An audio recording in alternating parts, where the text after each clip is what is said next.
पक्षातून पाठिंबा मिळाला नाही तर छगन भुजबळ मंत्रिमंडळातून बाहेर पडणार का आणि पक्षातून बाहेर पडणार? त्यांनी काढावं ना.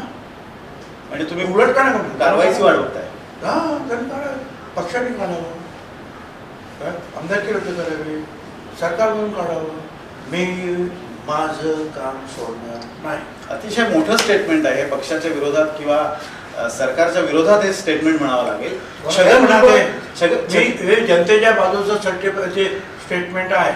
जी जनता गरीब आहे, मागासवर्गीय आहे या राज्यातले 74-75% त्यांच्या बाजूचं माझं स्टेटमेंट आहे आणि मी त्यांच्याकडून बोलतो. शेवटी तीच जनता जी आहे पक्ष घडवत असते, मंत्रिमंडळ सरकार घडवत असते, लक्षात ठेवा.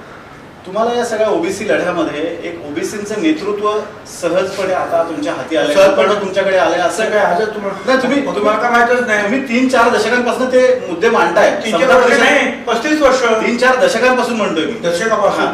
तुम्ही पाहिली का पाटण्याची 7 लाखाची सभा? तुमच्या समता तुम्ही दिल्लीची रामलीला मैदान फूट केलेलं पाहिलं का? जयपूरची सभा, मध्य प्रदेश, कुठे नाही गेलो. हरियाणा, पंजाब.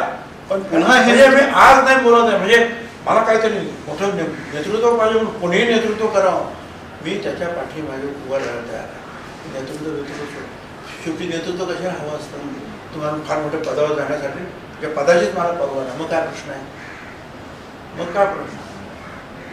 आज सांगतो मला कुठलाही पद. चला मग.